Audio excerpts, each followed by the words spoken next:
Hello, guys, and welcome back to In Search of Success, the podcast where we discuss, dissect, and deconstruct various aspects of life, success, and leadership so that we can share with you the tools and the techniques, the strategies and the tactics, and the formulas and the frameworks that you need to bring your ideas to life, to turn your dreams into reality, and to achieve anything you set your mind to. We are this week continuing our discussion with Paromita Chattopadhyay, and the discussion has been fun so far. Thanks for all the views that we have got on this episode. People have been loving it. You guys have been loving it. So here's part 2 of that. Go ahead and enjoy it, and I'll see you at the end of the discussion.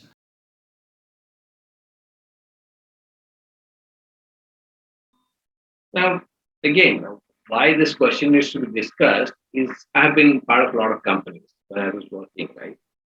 And as a speaker as well, or whenever you go to a town hall and how was it? The moment you any feedback, any questions, very rarely people raising their hands and asking questions to their leaders or even the speakers or guests who are there.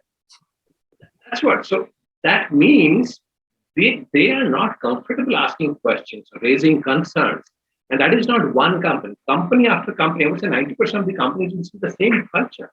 So even though we know, and probably in some aspects subconsciously in our lives, personal lives, we have observed and experienced that feedback is what makes us better, makes us become better parents, become better students, become better leaders, anything. Feedback is the way to grow forward, right?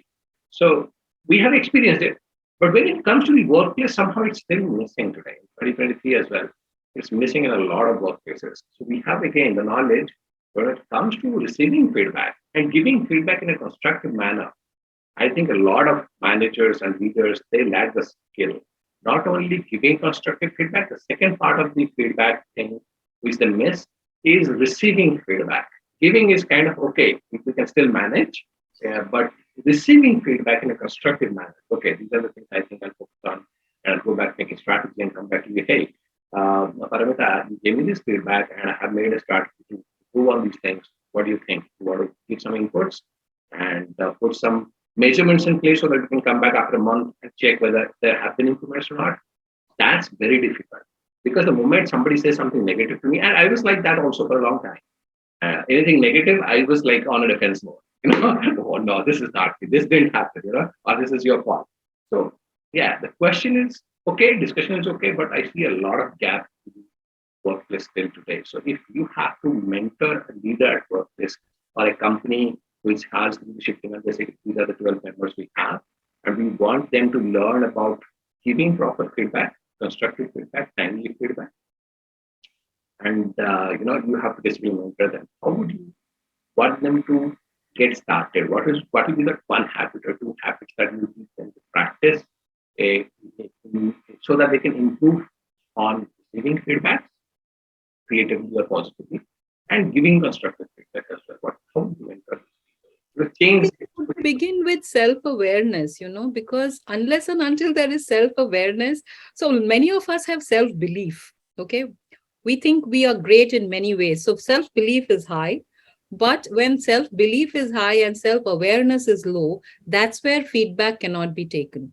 Because we are not aware of our blind spots. So, we know what our strengths are, and we think that, with the kind of strengths we have, we can never fail. So therefore, we do not even keep room for feedback. So I think one important quality, if I have to mentor leaders on how to become better givers and receivers of feedback, it would start with self-awareness. You first need to know what your strengths are, what your areas of improvement are, what are your blind spots.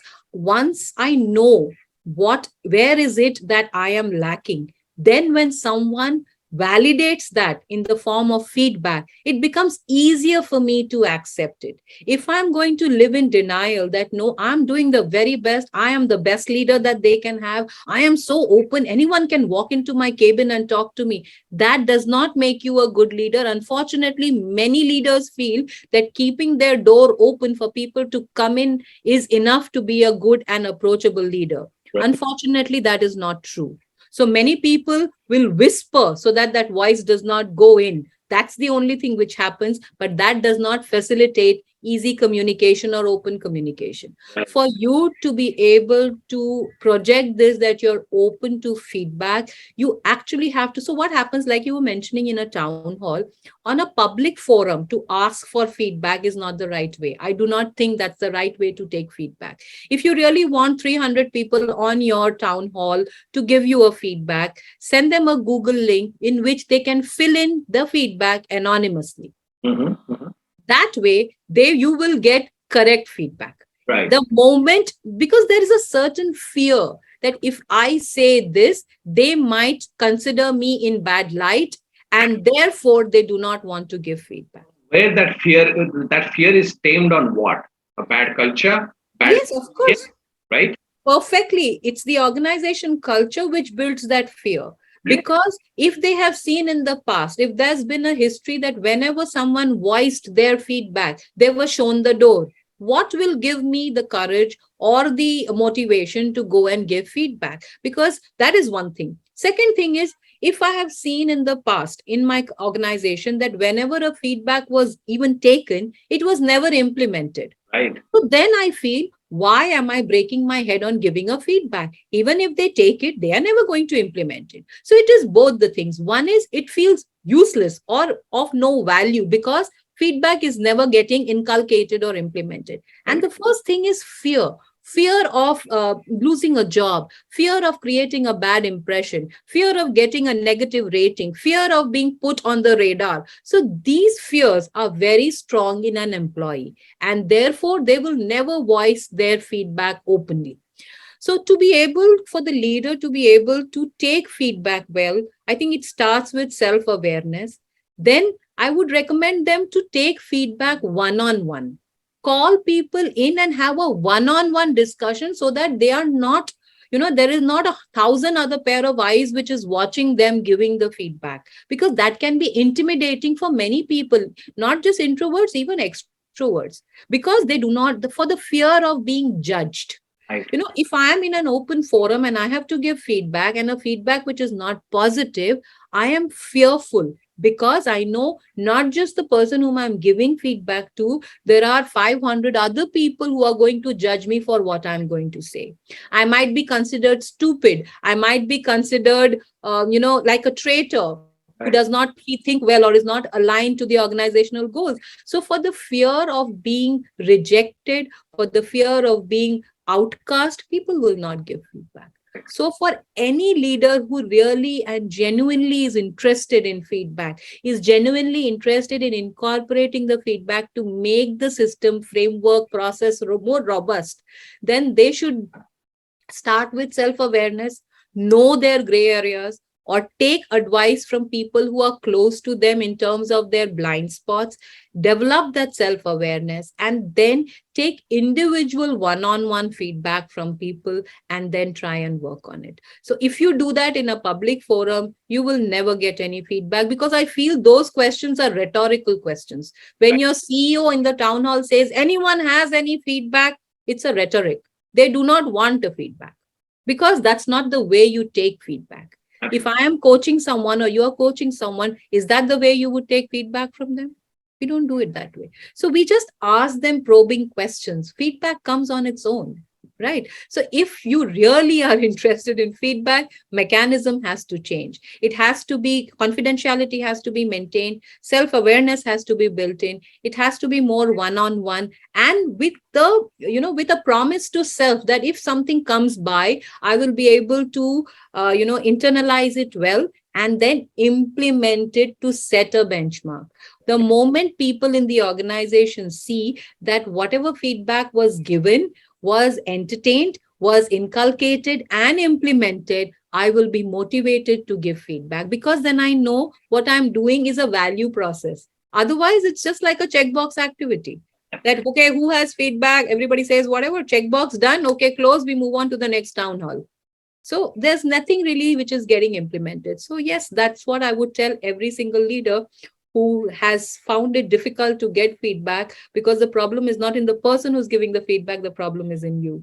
Most of the times, I think we are pointing the finger outwards where the finger needs to point inwards. Right. No, that's why I use the phrase proactive, seeking feedback proactive. Go to team members, go to your boss, go to your peers and tell them.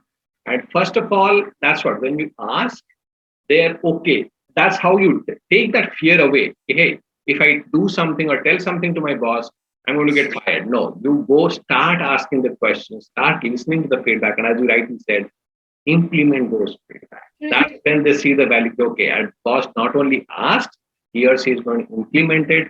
So let's give feedback. That's how you change the culture. So correct. That's how you build an organization culture where there is mutual trust, where there is no fear, where everyone feels valued, So I think Simon Sinek importantly always says that his entire purpose in life is to make each and every person feel valued, so that when they go back home, they feel that whatever they are working towards, they are valued at work. So if any employee who's valued at work will always give more than 100%. But most of the times, the employee comes and feels, oh, what am I doing? So for example, someone who's sitting and doing data entry for accounts, he feels nobody notices him, so his existence is actually merely just like a piece of furniture. But if you make that person feel important, you make that person feel that his or her contribution is one brick in the wall that we are building, then he will know he is valued. If his immediate team lead appreciates his effort and on a regular basis he is told he is doing a good job, he feels valued. And every single member who feels valued will be able to build that trust with his line manager, with the organization, and then will feel comfortable sharing that feedback. Otherwise, we'll never be able to build a culture wherein there is, an openness. We talk of having an open culture, but unfortunately, that is again a checkbox activity. Now, you mentioned about feedback is part of communication, right? So as a leader, when I talk about communication, what else should I know? Is it only feedback, or it's feedback plus my writing skills, or is it feedback plus my active listening skills, or is it feedback and my negotiation and conflict management? What does communication kind of what does it have?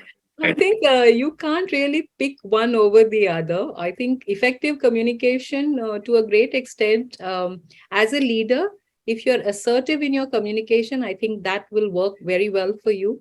And when I say assertive, why I say assertive is because in assertive, the one single word that you use most often is I, wherein the ownership is with you. In aggressive or in passive aggressive communication, the word which is used most often is you. So the moment you said, you did not do it, this happened because of you were, that's where is the problem, Right. So if every leader can say everything with I, wherein the ownership is on me, and we are all together in it, and don't worry, whatever, I will still back you, or I would still facilitate it. The moment that the word you use more often in your communication with your team members and your peers is I, you will facilitate a lot of free flowing communication. That is one thing. And I also believe very strongly, because I feel communication is one key skill which is missing in many, many leaders. And if you see the way emails are drafted, it's a pity. It's a pity to see that the undersigned is at a mid management or at a senior management level. It's really a pity. Everyone needs to understand the tonality that needs to go into a email. So email writing skills is one thing that every leader needs to learn if they still do not know it, because when I'm talking to you in person, there is non-verbal communication, which is communicating my emotion to you. Right. So, I might not be saying so much, but my eyes, my gestures, my facial expression is communicating how I feel about certain thing. But when you're sending out an email, it is just the tonality and your choice of words which is going to determine what is it that you're trying to say. So more often than not, it is not what you say, but how you say that's important. You can give, someone is punching in late every day, instead of, in the big crowd, you say, I've been watching you, you've been coming late all the time. That's one way of saying it. The same thing can be said is that you have been, can I help you in any which ways? Because I see that you've not been able to, report in on time. Is there any problem at your end? Can we sit down and discuss this so that we can reach some kind of a consensus? So it's the same thing. I still want to know why you're coming late. but there is a certain ownership I'm taking onto myself to facilitate it for you. So the moment the conversation moves from the first conversation to the second conversation, we are moving from aggressive or passive aggressive to assertive. And when you do that, people feel more comfortable talking to you. So therefore, it's never about what you say, it's always about how you say. You can give the most critical feedback, but you have to choose your tone properly. The moment it is intimidating, aggressive, and full of authority, that's when the person is going to be so fearful that what you said did not register, but how you said registered for sure. So I think very, very critical in communication is your tonality, is your body language. Like we know, Mehrabian said, it's only 7% words, the 93% is not words. So I think very, very critical in any communication to use the right kind of tone, to pause when you want, to give them time to assimilate what you said. If you see people when they give feedback, they speak and they speak and they speak. Stop. So my problem there is, you've given me feedback, take a pause, give your vocal cords some rest, and give me some time to assimilate what you have said, so that if I have a question, I get that window to ask you that question. So unfortunately, that's where our problem is, that we are very good speakers, we are poor listeners. We speak because we listen, because we hear. Actually, we don't even listen, we hear because we have to answer. So if we are able to transition from hearing to listening, and listening actively, not for the purpose of answering, but for the purpose of understanding. So if we are doing that, I think every communication can be very, very effective. So keep it assertive, keep your tonality and body, your body language right. And if it is an email, please choose the tonality of your language very, very correctly, because it can make or break a relationship. So you have to be very, very careful, because finally communication is nothing but connection. I feel it is just that, sometimes people who speak the language not very well still will connect with you so beautifully, not because they chose fancy vocabulary and the choicest words from the Webster dictionary, but the way in which they spoke, the genuineness which was there in their tone, in their eyes, in their smile, in the twinkle in their eyes. That's what will bind you. They might not speak flowery language, but it will still bind you. So an effective communicator is one who can connect. So if you can connect, you are an effective communicator. I mean, very interesting situation or scenario we have. If I look at our education system, still master's degree, MBA, whatever it is, and then you look at the job role, the corporate world, we call communication as a soft skill till today. I don't know, I call it a core skill, but it's still called a soft skill. And if you look at the entire education system, do you think anywhere they teach us the importance of tonality, the importance of using, as you said, how you say it, right? I don't think, I don't remember anywhere being trained on this unless I took that ownership to understand and find out more about how am I saying, how can I improve on my communication skills, written, body language, tonality, pitch, everything, right? Gestures and eye contact, everything, right? So why not? Till today, my son is, your kids have been through the entire education system. Do you think they teach the importance of these things? I wish they did. There is, I won't say they don't do it at all compared to what I learned while I was at school, vis-a-vis what my children are learning.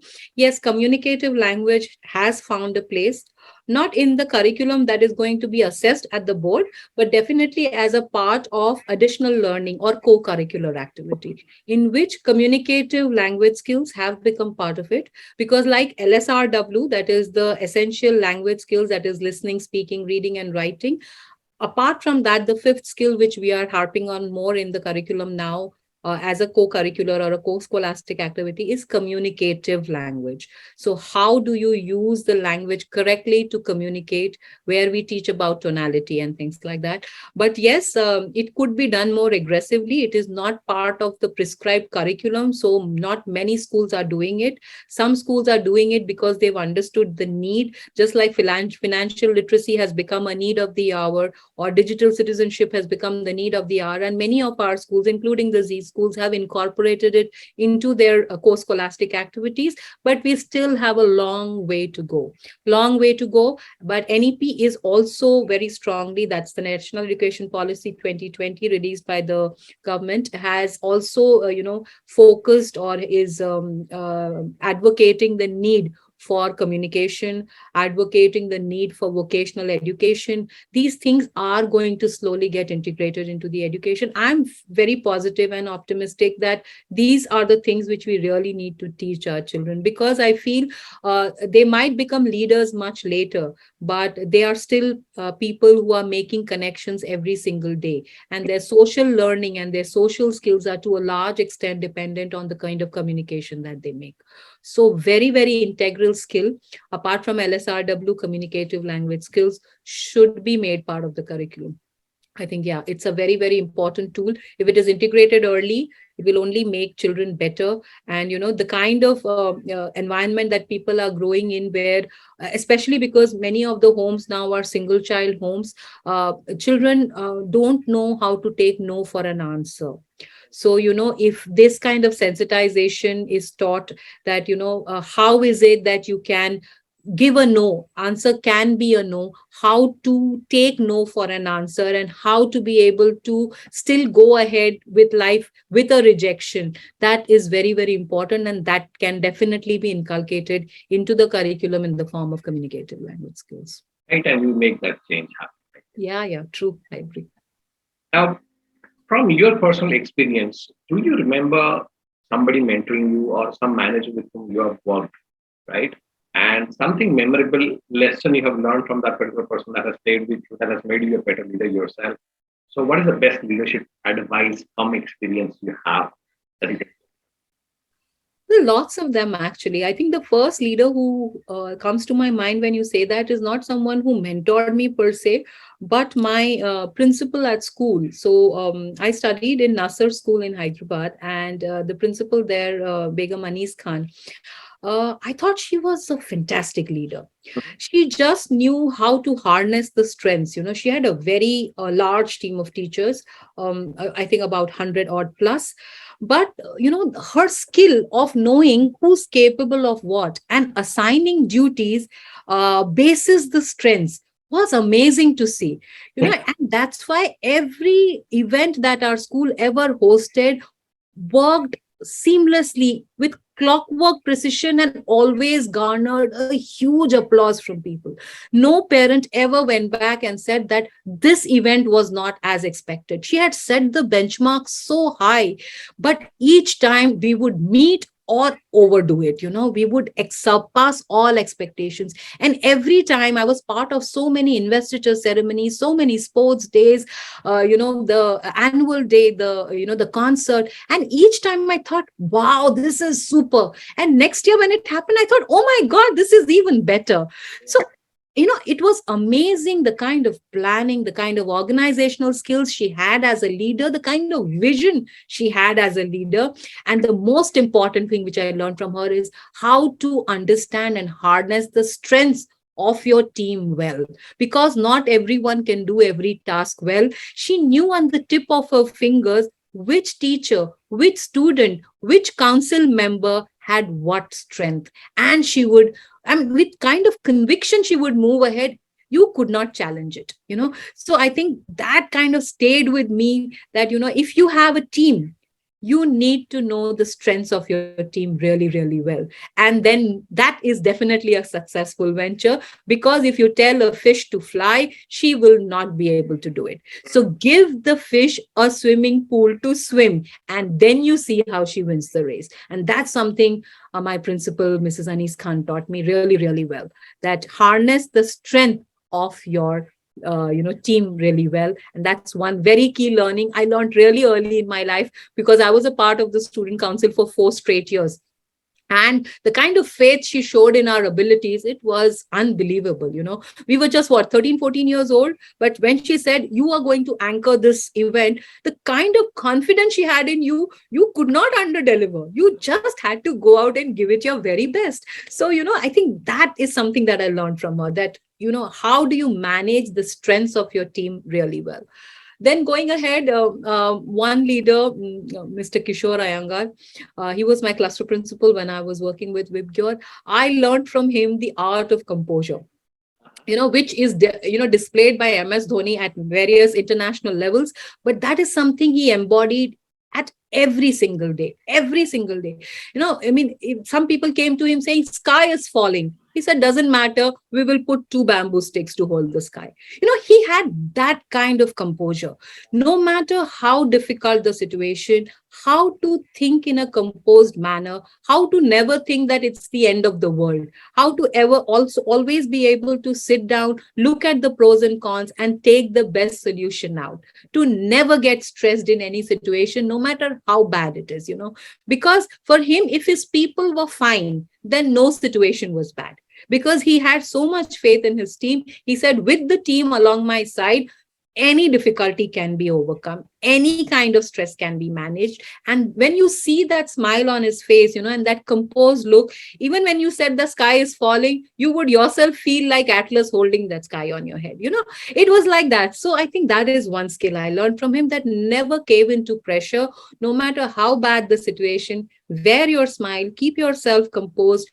So always respond, never react. Yeah. That's one important learning I took from him. So, and that is something that I've carried in my life, even in my personal space. Even when I'm very angry, I try not to react. I try to take my time, calm down, think about it, and then give a very, very composed response. So in the meantime, what happens is the other person who's also screaming gets some time to kind of cool off, and you also thought it out well, and you've given a response which will work out in the best possible manner. So this is one very important skill. We give sessions on stress management, but he was true embodiment of how to manage stress, walking, talking all around us. And I definitely learned that from him. And last but not the least, from my last manager at WIBGYOR, Miss Anne Dias, I learned from her the art of being meticulous. Oh. How God is in detail, she taught me. So when we would work on our training modules, after the plan is drawn out, it would come back, go and come back, and go and come back, and you're losing your patience on it. That how many times that the module have to go back and forth and review, and then, but finally, when it would be okay and ready to go, you would realize that if we were at a 90% at the first version, today at version 5 we are at 150%. It was such a gratifying feeling. So it taught you to be persistent, it taught you to be patient, and it taught you how to be meticulous in the smallest detail, how noting down every detail was important so that you do not forget everything. And from her, I learned how to make really detailed facilitator manuals for all my trainings. So in all my trainings, though I'm a very extempore person, I really can never read from a script or follow something. I'm very extempore. But from her, I learned that during preparation, write everything down so that when you look through it, it will be extempore, but it will be so detailed that you never miss a point. So I think these are my very critical learnings that I have got through so many years, and I can't thank them enough for learning from them. No, when you said about eye for detail, right? Last person, that reminded me of one of my managers I had in CA when I was in Hyderabad working for CA Technology. I had a manager called Sanjay Prasad. As you said, you cannot impress him with the first person ever. It doesn't work. And you will be irritated throughout the process of 7, sometimes 10, 11, 12, 15 repetition of the same PPT. By the time it is done, the final time, and Sanjay says, yes, it's okay, you will be like, dude, where did we start? Where did we end, man? It's a eureka moment for us. Aha. Yeah. Though the process is pretty painful, but the product is, super awesome. So you can't but follow the process when you know that the output is going to be just so great. Right. Awesome. So three people. One more thing. Leaders basically are people who have a vision, right? And then they are basically trying to communicate that clarity or conviction to their followers or the team members. Okay, hey, we should make this vision a reality. And then these people come together and make that vision reality, right? So in this process, when something has never been done before, you are trying to do it for the first time, right? There's a lot of failures involved. A lot of mistakes are also involved because this is being done for the first time. Right? There's no specific guidelines telling you, hey, this is how you should do it, right? So in that process, it's for a leader, it has to be it becomes very essential to know how to lead change, right? You're basically essentially leading change at all times, right? So from your experience, what could be the best learnings that you can share with us in terms of becoming effective in terms of leading change? Now, there are two things. One, change has happened. You're trying to manage the impact or minimize the impact. When I say leading change, you are basically the market leader, like Apple and all things. You basically are driving your entire industry, right? So how do you lead change versus how do you manage change if you can? So your experience around that can help See, people. because you said Apple, what comes to my mind is the golden circle. You know, I think the most important thing in leading change is to be able to buy in your team on your why. Right. Why are we doing what we are doing? And when you speak with your why with so much conviction, when when your team knows you're not mouthing these words for the sake of mouthing it, you're feeling it inside. There is a certain passion and certain credibility that is associated with your why. And if you're able to translate that to your team members and everyone is aligned to the why, change will come about. So I think, just like how Apple does it, if all of us are able to focus on the why first, what is the purpose of doing what we are doing? Is it going to make anything better if we do it? How is it going to make things better for anyone, for our target, or for the people whom we are going to train, or for the people in the organization? Who is it going to impact, and what is the level of impact that's going to happen? So once we have our why or our purpose very, very solid, and you are speaking with it about with conviction, with passion, with truth and honesty, I'm sure your team will get aligned to the why. And once they are aligned to the why, you have brought them in.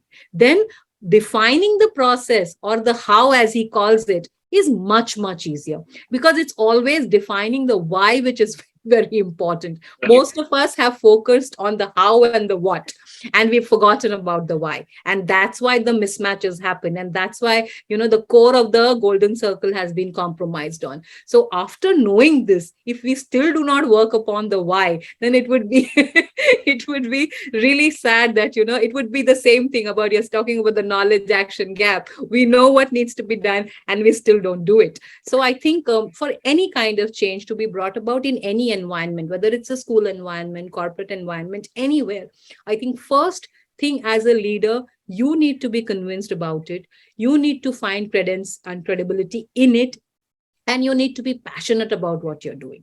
And that all of that will happen when you are aligned to the why. If you know we are going to do this and it's going to bring about an impact and impact many lives for the better, then your why becomes really strong. And then once you are doing that, get everybody in. Tell them with that same conviction that why we are doing what we are doing. Let them also get aligned to the why. Once that is done, once everyone sings the same song, then sit them down on the table. And for me, this process would have to be democratic. I would want it to go around the table. Everybody gives in their thoughts. We have a proper good session of brainstorming. No idea is a bad idea. We list everything down. We go all out on divergence and then come back and converge on the best ideas. So I think that would be the process in which I would lead change. Show them the why, buy them in on the why, make it a democratic process of organizing the process, and take in the best suggestions, and then go ahead in that, because when the decision is ours and not mine, it's easier. Accountability is very high. Otherwise it'll be, ma'am said we did, ma'am said so we did, we said we did. Right. So it moved from her to us, Us. from I to we. The moment it is like that, there is shared accountability. And when there's shared accountability, everybody is going to do something to make the project a success, to bring about the change, because everybody sees value in that change. Because they know if the change comes, it will impact my life positively. So the moment I know it's going to impact my life positively, it's going to be an ace in my profile, it's going to be an ace in my life, I will give it all that I have. There will be no restrictions, no boundaries in what I'm going to give to the project. So I think any kind of change can only happen when the team is bought into the why. And then let it be democratic. Don't impose things on your team, because then it will always remain your accountability. It will never be our accountability. So I think that's how we can lead change. Just one last question, but before that, I would like to touch upon, see, in leadership discussions, the capability to delegate, right, is very important. That makes you very effective, highly effective as a leader, right? And that kind of requires you to be very skilled at strength-based leadership, as they call it, knowing other strength. As you said, you're principal man for the first time, right? So I noted it down, but I forgot to mention it. It's called strength-based leadership nowadays. Okay. So yes, that part we touched delegation. So I just want to highlight that. And the last question: um, being a woman at the workplace today, right? How difficult it is, how difficult it was a decade or a two back, and how it has evolved, if you can shed a light on that. And what would be your advice to women who are like, even if we should not even try because we are not going to get the opportunity. Things are changing, right? So how would you motivate them or inspire them? Hey, 20 years back, this was how it is. Today, this is how it is. And probably when you are going to get in the leadership position or the CXO role, things are going to be much different. So what is your advice? What is your experience that you would like to share with them? See, first and foremost, I would like it to be only called leadership. The moment we call it women leadership, there is already a discrimination. So I think once it just becomes leadership, immaterial of your gender, you can be a male leader, female leader, it really does not matter. So the moment we talk of it as leadership as a whole, I think half our battle is won there. Because then you feel at one with everybody else. The moment we speak about highlighting, or when we talk about women empowerment, women leadership, you are in your mind already creating that barrier that we are different from the rest. So, and this talks about equality is something that I do not prescribe to, and I'm not an advocate of it. I believe more on equity. Give people what they need. It's not about equality, it is about meeting a need. Your need is different from my need. So don't give both of us the same thing because it has to be equal. I only need a quarter. You need a half. So you get a half and I get a quarter and we are both happy. I don't need the half there. So just because we are women empowerment, we have to get equality with our male counterparts. I personally do not prescribe to that. I am more an advocate of equity. Give everybody opportunities based on competence and ability.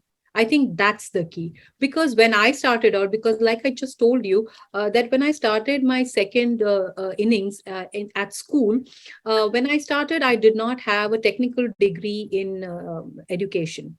Though I went on to do my bachelor's in education and master's in education after that. But when I joined, I had an MBA, but no degree in education. So I had these freshly graduated fresh education graduates that the B.Ed, they'd just done their B.Ed and they joined the school, and I joined along with them. I was maybe 5, 7, 10 years older to them, and I was also not having a degree like they had. Okay. I, being older to them, more experienced per se that way, was fetching a salary which was 35% less than them, from those 22-year-olds who had just freshly graduated. Now, if you think there needs to be equality and you start off a morcha there, it's not going to lead you anywhere. Right. So I think the most important thing is to look inside, because I think all big journeys in life, anything which has to be, phenomenal or paradigm, will begin from inside. So instead of blaming the outside or the system for things that are not happening to you, see how you can make things better. So, like I always say in my trainings, I say, stop asking the question why. Why did this happen to me? Why does God not look at me? Why do all things happen to me wrong and things like that? Ask the question as a what question. What can I do to make things better? What could I have done to make things better? What can I now adapt so that my life gets better? So the moment your questions move from why to what, you will see automatically things will begin to change, because you're not focusing on the problem, you're focusing on the solution. So I think that is a mindset change. So I personally believe, whichever the era, then or now, if the mindset is going to be fixed on finding out only the problem areas, growth will be limited. The moment there is a mindset change from looking at solutions vis-a-vis problems, there will be growth. So I started off like that at a 35% less salary than them. But I learned from them, I learned from my children, learned from my team lead. And within a year, I knew that if I had to progress, though I had made a fairly good name in the organization in terms of being innovative and being creative in processes, but I still lacked the technical degree. So then my leader called me and said, why don't you get a B.Ed done? So immediately I got a B.Ed done. And within 2 years, 2.5 years to be precise, I was at the same pay scale as the others. So it is about the kind of effort you want to make. So it is not about a female employee or a male employee or anything like that. I personally believe it is more in the head. Yes, your environment needs to foster that growth. That's definitely there. You have to make it possible. Like I said, give opportunities, give resources. As a leader, I think if you're getting an environment which is giving you opportunities and providing you resources, then I think it is not about a male female divide at all. It is not about male leadership or female leadership. It is about you. The moment you take the ownership on yourself and work towards it, you will foray towards success. There's no doubt in that. That's particularly the reason. And second thing I believe is that for leadership to happen to women, apart from the fact that you need to have an environment which nurtures competence, because there has been a lag in terms of the opportunities that women per se got in corporate, say 20 years back. And since we are talking of equity, here it is not about equality, about equity. So if I have to bring the woman who was here and the men who were here because they started way ahead, if I have to bring them here, I obviously have to give them more opportunities. It's just that. It is not about giving them any less. It is just about bringing these people up so that now, once they are at the same level, then you can measure them on the same parameters and give them the same kind of challenges. That time, do not be lenient that she is a girl, so she has to get, safer opportunities or not such challenging roles or not roles which push her to a limit. Then please do not be kind. I would tell every management, do not be kind when they are all at the same level. But till they have reached the same level, because of the disparity, whether it was in salary, whether it was in position, whether it was in the kind of education that they were allowed at that point of time, to bring them up to the same level, allow them more resources, allow them more opportunities. But once they are at the same level, push them both the same way. Then do not give them. So at that time, I will not want to, propagate or advocate that there are any leeways given to women, because that means you're doubting their competency. Therefore, you're giving them those leeways. And I personally feel there's nothing, though maybe men are physically a little more stronger, which also I do not believe, because if we have the strength to give birth, we are definitely stronger than the men. Okay. Right. It's never easy to give birth to a new life. So I personally believe women are even physically quite strong. But considering the conditioning that we have, where we know that men are physically stronger than women, even if that's the case, unless the role is physically very, very punishing, right, only then I would, consider some kind of leniency towards the women, or probably they are a nursing mother, then maybe some kind of leniency. But other than that, I would not want any kind of bias to be given towards women because we are not any less competent. Anything that the man can think, we can think, or maybe even better. So I do not believe in this, process of saying women empowerment. It is empowerment of anyone who has not had opportunities. It could be men, it could be women, it could be somebody who comes from a not so privileged strata of the society. It could be anybody. So give them equal opportunities once they are at the equal position. Till then, provide them more opportunities, more resources so that they can reach that equity that we are talking about. And once it's an equitable environment, then encourage diversity. Bring in people from all walks of life, male, female, transgender, anyone, and give them the same kind of opportunities. Let them test their waters. Let them know what they're capable of. Because if they fail, they will say that, yes, I was given the opportunity, but I failed. But they cannot come back and say, it's a man's world. Women do not get opportunities. I think that's not the right thing to do. So work your way around and take the opportunities which are coming your way. And I do not want to see women leadership being a tag at all. It just needs to be leadership, equally able, equally competent, men or women, does not matter. Thank you for saying that. You kind of summarized all the answers that I have got for this question so far in the podcast. Because when I started asking this question, my question was, when we talk about selecting a leadership position, right? We are looking at performance. We are True. looking at decision making. We are looking at creativity.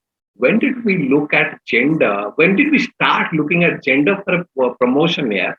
I mean, when did that came into the equation? And everybody's like, no, it's just mindset. It's about just create the right opportunities.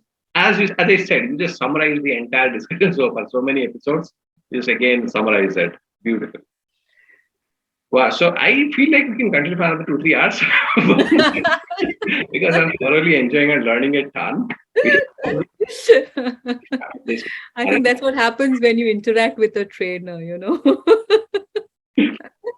The conversation just keeps going on and on. it's been a learning conversation for me as well, right? I mean, as I say, there is if you have the right mindset, you can keep learning from any person you meet, right?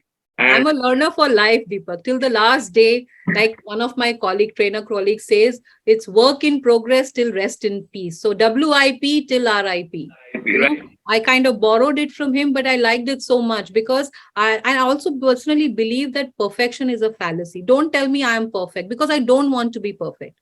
I want to show progress every single day. The moment you put perfection, that's again the lid of leadership. So you don't want to be perfect. You want to progress every single day because you're a learner for life. So no perfection for me. Excellence, yes, but no perfection. fully with you. That's what I said. Learning is something that I'm totally passionate about. And I am yet to meet a person who has not contributed to my growth intellectually or emotionally or physically in any possible way. If you have the right mindset, you can keep learning. And you are like not anybody. You are somebody who is a level above. So it's been fantastic. As I said, I was saying childhood, parenting, we talked about education systems, we talked about time management, stress management, communication, we talked about decision making process, we talked about feedback, we talked about communication as a whole, we talked about self belief and self awareness, we talked about management versus leadership, we talked about leading change. As I said, I can keep doing it, but I think this is part one. Probably we'll keep something for part two for New Year audience when they are there. So thank you so much for contributing this much. As I said, if the audience members have the right attitude and they are ready to take ownership that yes, I want to take this back, implement in my life, and become a better leader, nobody's going to stop them. It's going to be phenomenal knowledge and information for them. So thank you for contributing to them, and thank you for contributing to my evening and my intellectual growth. Thank you so much. It was a very, very interesting conversation. I also learned so much from you. And I just hope that along with all the wisdom and, along with all the knowledge and skills that all our leaders have, if they have a little bit of wisdom, I think then that knowledge action gap will be bridged completely. And I think that's the vision for the future where all leaders make things actionable and remember that they are here for their people. So I think that would be the last thing I want to say, that you are a leader only if you think about the people and you empower people and you put your people before yourself. So if you put that, I think no other B school is required, because you're a leader from here. And anyone who has heart and has head and has hands is a leader sorted completely. So always remember to keep your people before you. Thank you so much for the contribution. Thank you so much, Deepak. Wonderful talking to you. Same here. Hello and welcome back. So that brings us to the end of this discussion with Paromita Chattopadhyay. And what a discussion. It has been entertaining, it has been educational. I hope you guys were taking notes, and I hope that you got some strategies that you can take back, start implementing at your workplace to make it better and make yourself a much more impactful, much more influential, and a much more inspirational leader, right? So thank you for watching this, and I'll see you again next Sunday, 8 a.m. With another guest and another episode of the podcast. Until then, take care, have fun, and be limitless.